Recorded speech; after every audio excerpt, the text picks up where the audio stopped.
Hey, everybody, and welcome to the Playful Humans podcast. I'm your host, Mike Montague, and my guest this week is an actor, performer, public speaker, and author. We'll talk more about that. His name is Tyler Foley, or at least we think that's his name, because his website is SeanTylerFoley.com. You can check out his stuff there, and there's a free offer for you right on the homepage as well. The book is The Power to Speak Naked, so we'll talk about that. I'm excited to find out whether he's actually done it or not, or just has the power. But if you want to find more out about Playful Humans, go to playfulhumans.com, join the club, and don't forget to subscribe to the podcast. It helps us out. Here we go.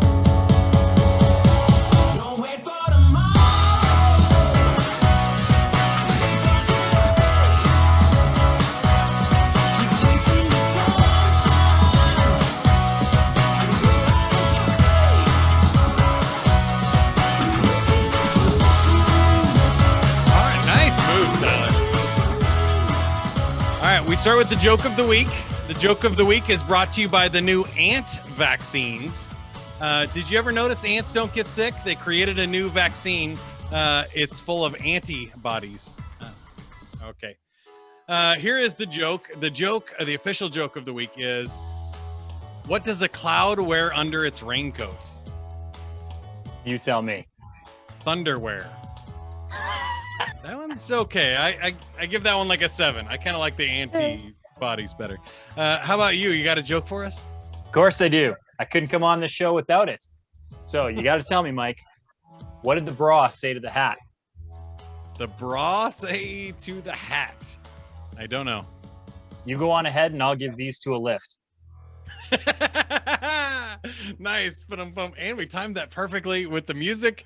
Nicely done. Thanks for the opening here. So I made a joke about the name already, but your website is Sean Tyler Foley. You go by Tyler. What happened to the Sean? Is this an alias?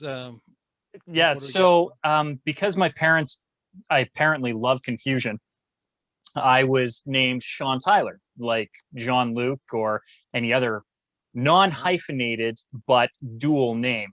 And so when you tell people your name is Sean Tyler, they go, "Oh, hey, so how you doing, Sean?" I'm like, no, Sean Tyler. And it's just a certain level of pretension that I didn't feel like carrying through most of my adult life. So it's most of my friends just call me Tyler. The other thing is, when I was in kindergarten, the two most popular names the year I was born were Sean and Tyler.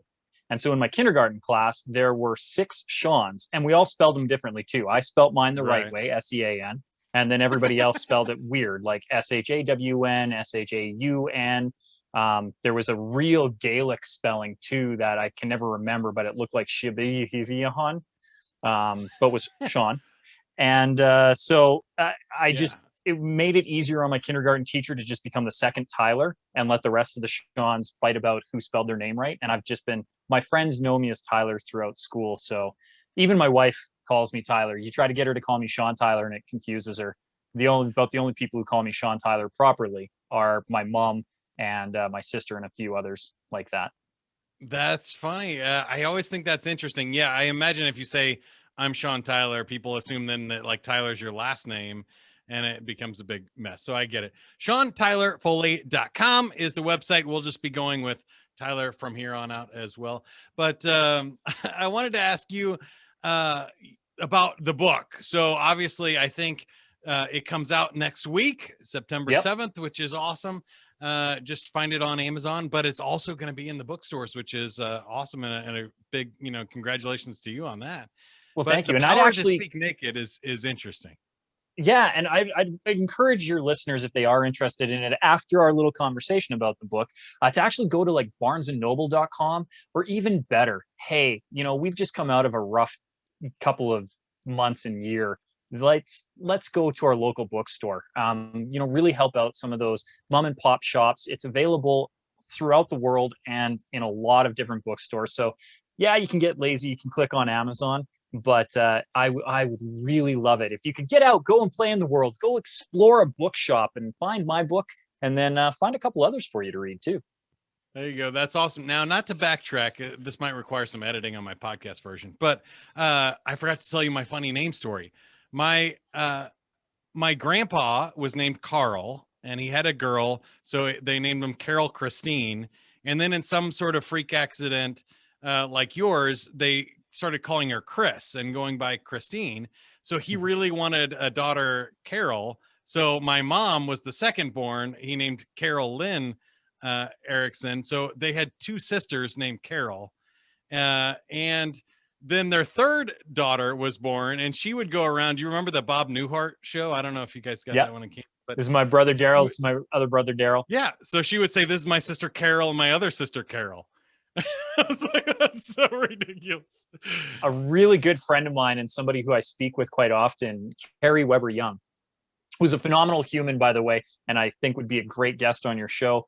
She's full of energy, and all she does is play all day long.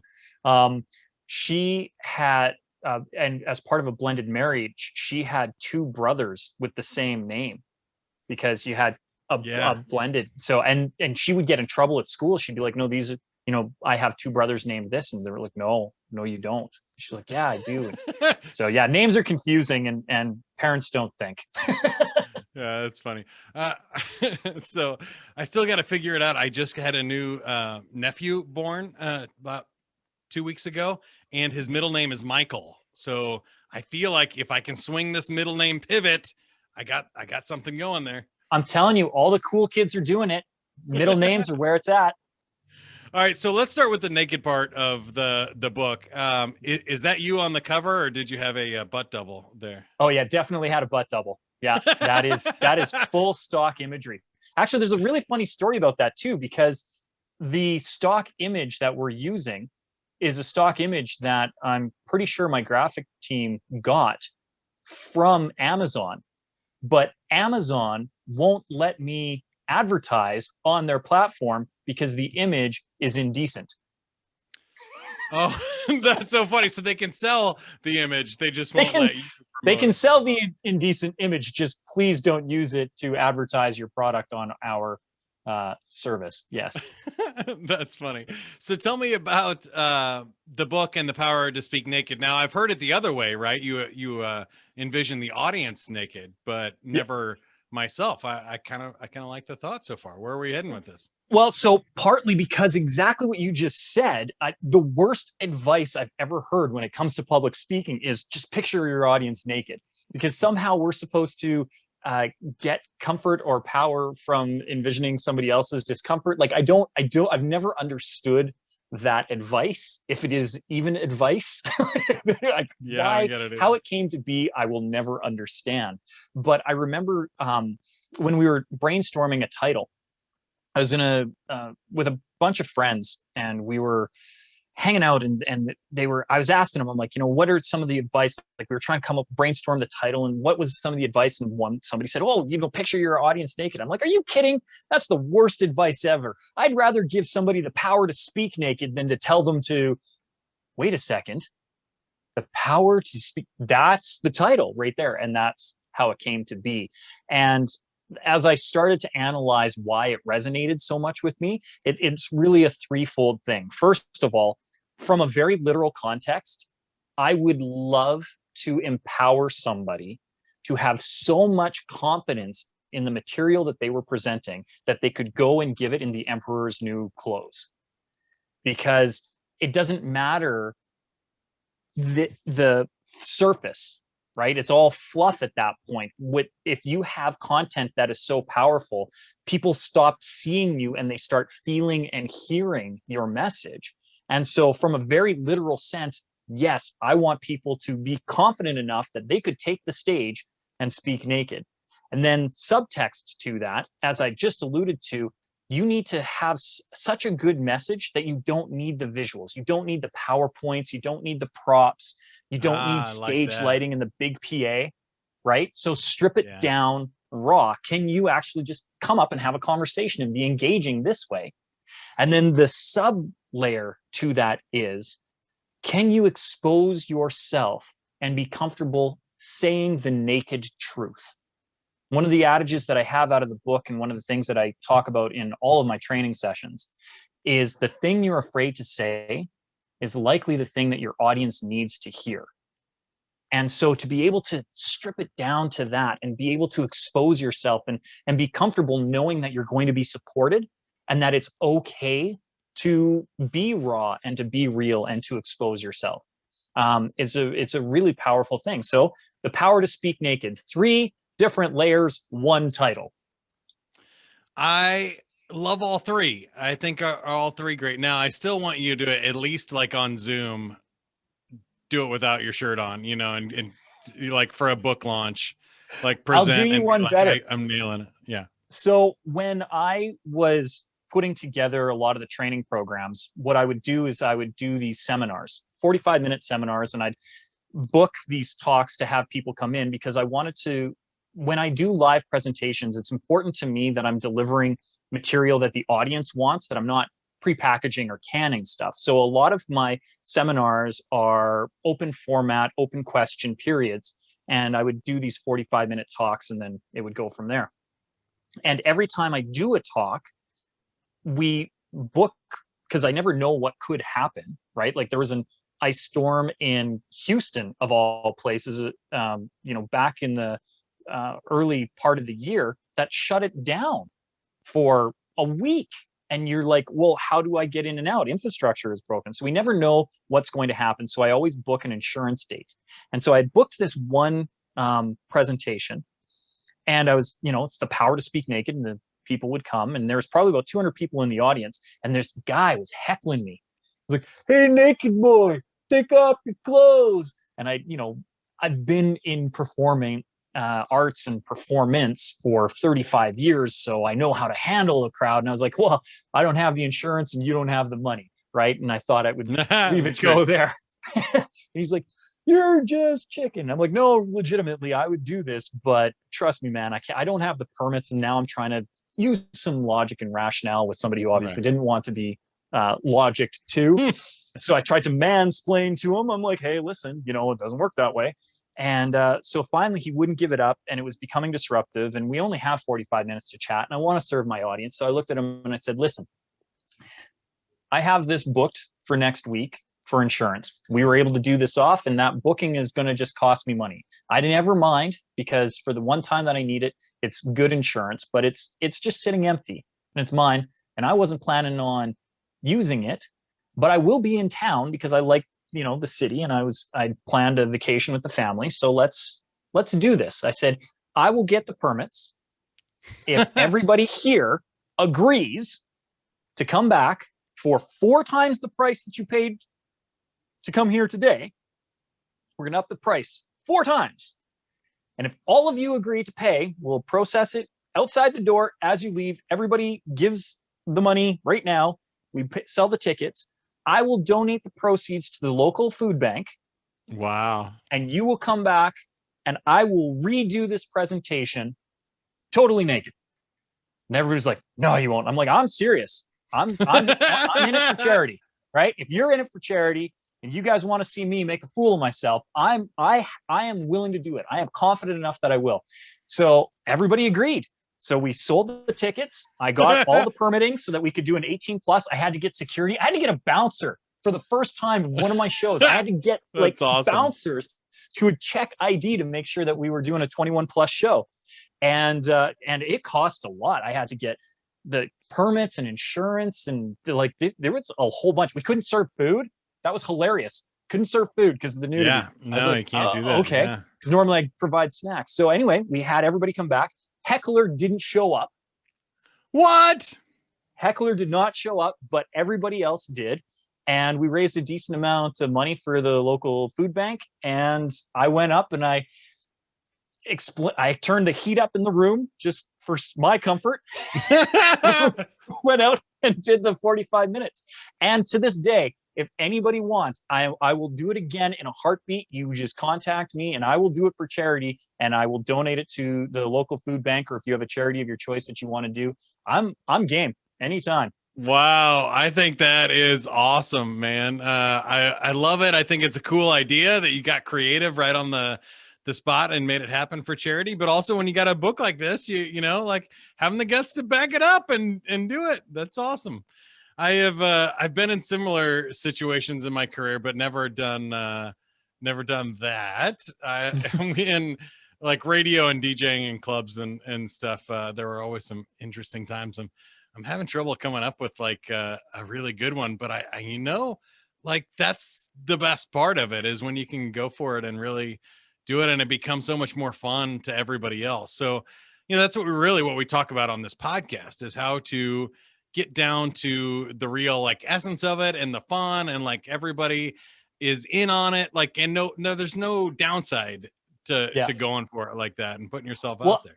I think the downside was I really kind of wanted that guy to show up. Right. I was like, come on. Because, hey, I wanted to give him a little bit of props. Like, look at the good that came from your heckling. And I think the audience was more awkward with it than I was, especially for like the first 10 minutes. Yeah. But then after a while, it became like just standard. And I did them a favor. I would never stand behind a podium. Right. But I did have a podium. So for like the last half, I just kind of tucked myself behind. But I think at that point, I'd proved my point and I didn't need to be worried about it. And the podium just kind of was more for their comfort than for mine. So.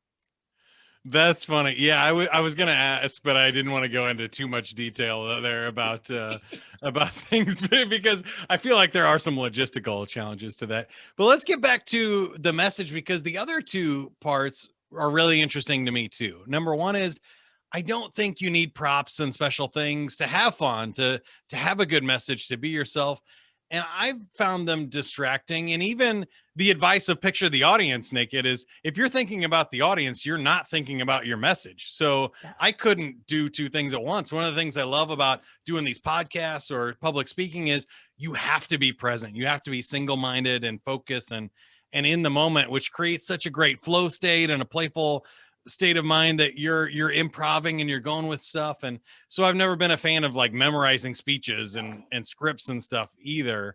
So I love the idea of, I think my dad told me when we were doing sales training, it's like, you need to get so good that if we just ripped all these pages out of the binder, threw them up in the air and caught one out of the air, you could just start teaching from this page, right? That you don't need all the other pages before it or after. You could just start delivering it naturally. And I love that about your message in the book. That's really cool. Well, and one of the things that I talk about in the book is to get away from scripts, because they're the fastest way to isolate yourself from an audience. I do believe in paying attention to your audience. Like, I think you need to be in tune with them. You need to really listen. The hardest part of learning to be a professional speaker versus an amateur presenter is learning to listen to your audience. There's a really interesting statistic. 92%, if you have an audience who's engaged, has 92% engagement, it's because you are having a dialogue with them and not a monologue. As soon as you go into a monologue state where you're just delivering, the engagement of your audience goes down to 78%. So that's a 14% loss just by doing what everybody thinks public speaking is, and that's just talking. Where the reality is we have conversations very much like what you and I are doing right now. And that's where our brain is active. Because if I ask you a question or I say a thing and you're like, oh, yes, you need the ability to reply back, or you are going to get lost in that thought and start to tune out my words. So listening to your audience and paying attention to them, watching your audience, seeing what's landing, and then not being married to a script. Being married to a story arc is better, right? Where you know that you want to take your audience on a journey. You want to tell them an empowering story, or tell them a little bit, give them knowledge that they don't have currently. Or they may even know the thing that you're saying, but you are going to present it in a different way, your way, a unique way. And that's where in the book we talk about the power of story and why it's so important. Les Brown says it great. He says, never make a point without a story, never tell a story without a point.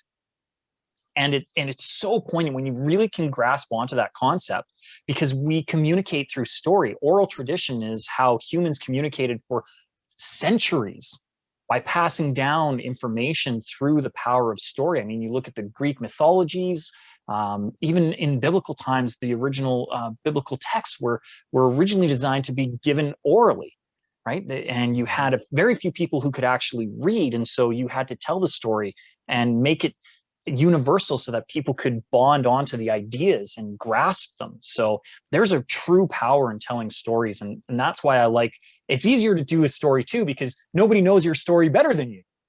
So it's real. Right. You can't get it wrong.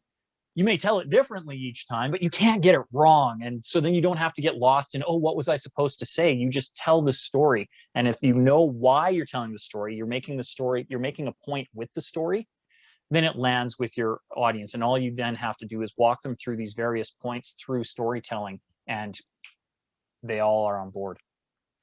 Well, I love that. You're right. There's so many benefits of it that you don't ever forget a whole story, right? Like, especially if it's your story. And so when I did a lot of like speaker training and other stuff of practice on my performance, it's really, for me, I think the gist of it is I know what I'm going to say, but I don't know how I'm going to say it yet. When you know your subject matter really well, you don't need to rely on how you're going to say it exactly, because the audience is different. And sometimes you get a laugh or a question, or you get some weird looks and you go, oh, did I skip something? And you have to go back, where if you get a script and you miss a word, you're more worried about the word than the message, and it gets all messy. So I love that advice. I think it's great tips for people. But I wanted to hear more about your story. On this podcast, we like to go a little bit deep, because I think there probably are maybe some, middle school, high school, college kids who would love to just be a public speaker and travel the country and go be on stage and have fun. And the acting and performing that you do are something people would love to do. And I always get the question, like, how do I get that job? And my answer is usually you start with really crappy jobs, and then you get slightly less crappy jobs until you get better ones. How was your story? Where did this start? Did you ever have a real job that you bailed out of to do this, or did you always pursue performing?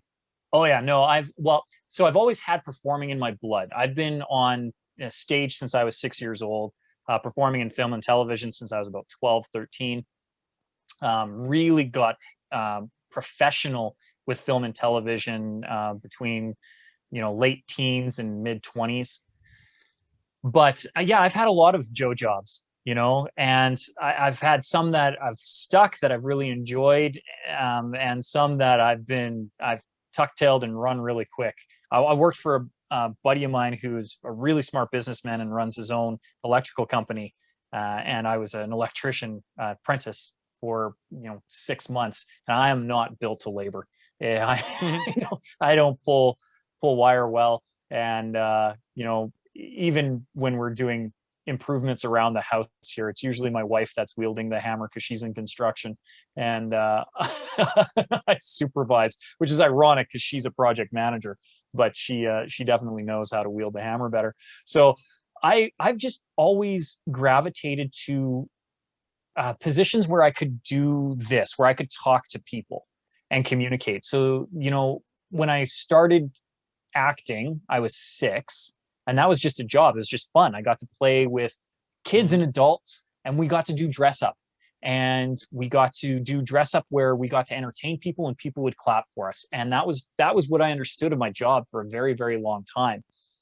And then when I realized it could be a career, I went to a fine arts high school and really recognized that this was a thing that I could get paid to do. And then about 25, I remember getting bored with it. I remember getting a call from my agent. I had to go back for a callback. And at the time, I was living about 3 hours from the epicenter of film. So where I'm at, Vancouver is the epicenter and where everybody goes. And that's, it's Hollywood North. And I was living in a smaller town called Penticton. Beautiful, beautiful lake community, but a 3-hour drive to downtown Vancouver. And my agent called me and she was like, Tyler, I got a call back for you. And I remember in that instant being like, oh, I don't want to turn around.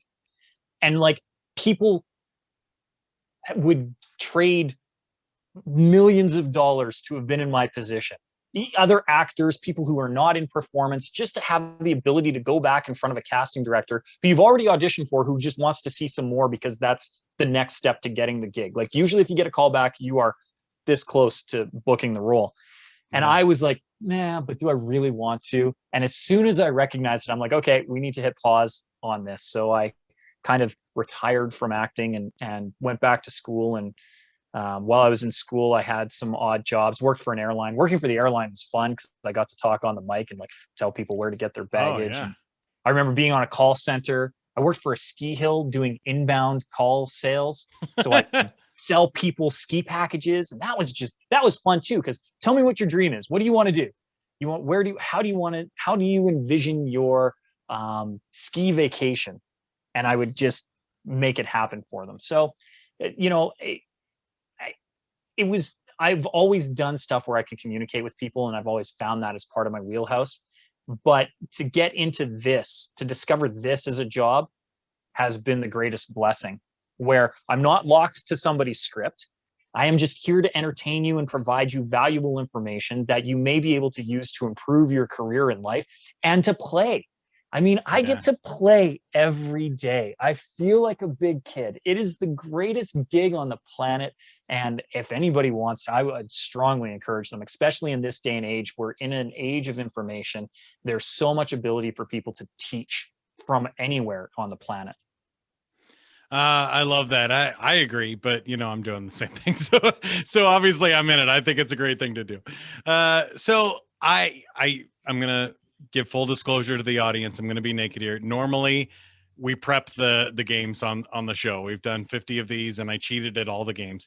However, we did not do that before we started recording. So Tyler, would you like to play or would you like to walk away? Oh, I want to play. All right, we are spinning our prize wheel. It has 10 games on it, and you choose, which is lucky for us since we did not prep. So I have some survey says questions where you guess, and we can even do a movie edition of that. I have some awkward questions here, or we can play your favorite comedy, sport, improv game. It is up to you. Oh, I feel like it's unfair to go with the comedy sports, and it's too bad that when Gary Ware was on your podcast a while back that you guys didn't get to do that, because he was a great guest and an improv facilitator. So I don't want to deny your audience the joy that is theater sports, but movie trivia. Ooh. Okay, we'll go. I'll get 3 random ones. So we're looking for one of the top 5 answers. And our first one is, give me the title of an iconic movie song that was also a successful pop song on the pop charts. Color of the Wind. No, it has this movie title. No, the song. Just the song. Yeah, Color of the Wind. That is not in the top 5. I get that one. Lots of good ones though. Staying Alive, Eye of the Tiger, Footloose. Shallow. I don't know what that from is. That's Shallow's from A Star Is Born, and it's been on the top charts 4 times. Wow. My Heart Will Go On, number 2, and number 1 answer, Live and Let Die. I can see that. Yeah, Live and Let Die has been on the charts twice because both the Byrds version and the Guns N' Roses version. Good. Do you have any kids? I do. A 5-year-old daughter. Name a movie in which someone gives birth. Look Who's Talking. Look Who's Talking is the number 2 answer. Nicely done. Congratulations. Knocked up the number 1 answer. Juno, 3 Men and a Baby, Rosemary's Baby, and What to Expect When You're Expecting. All good tunes there. All right, let's see if we can find one more here. This will be the tiebreaker, whether you win or lose. Too easy. Okay, here you go. This is a fun one. Name a movie that you wouldn't recommend your parents see. Name a movie you wouldn't recommend to your Deadpool. Oh, not on here, but it should be. That's good. I don't care. That's still right. It probably, those cards are old. All right. Do you have a second guess? If I had a second one, parents shouldn't see. I don't know. All right. Number 4, Bad Moms. Number 3, Scarface. Number 2, Debbie Does Dallas. I definitely wouldn't recommend that to my parents. But number 1 answer, 50 Shades of Grey. People going naughty today. All right. Either way, though, we are still going to give you a free 30-second commercial for the book. Any, asks of our audience, props for that, or gives that you have a gift for us, you can tell us about. Yeah, so my gift to your audience, if they go to SeanTylerFoley.com, they can download the method, which is an 11-page booklet that has 5 insider secrets to being a better public speaker. That's compression of 35 years of my knowledge into one booklet. And if they could do me a huge favor and go to their local bookstore and either pre-order or pick up a copy of The Power to Speak Naked, my publisher will love you. And everybody always wants to know how they get the book and how to order it. Order it in bulk. That's my answer. Order it in bulk. There you go. I would also say buy it from your local bookstore and then leave a 5-star review on Amazon. That's the way you help authors out for sure. Definitely. So go check that out. The book, Power to Speak Naked, The Power to Speak Naked, is available September 7th. Check that out at your local bookstore. Go to SeanTylerFoley.com and check out the method for free. And Tyler, you did it. Thanks for being on the show. I really appreciate it. Help for this podcast would be amazing if you can give us a thumbs up or share the podcast with somebody. Social media is always great. Again, the reviews and comments, but it's available on iTunes, Google Podcasts, Spotify, YouTube, wherever you listen to the show. Give us a nice thumbs up, a like, or a button. We would really appreciate that. And until next time, if you can't be good at it. That's what I always say. Go play, everybody.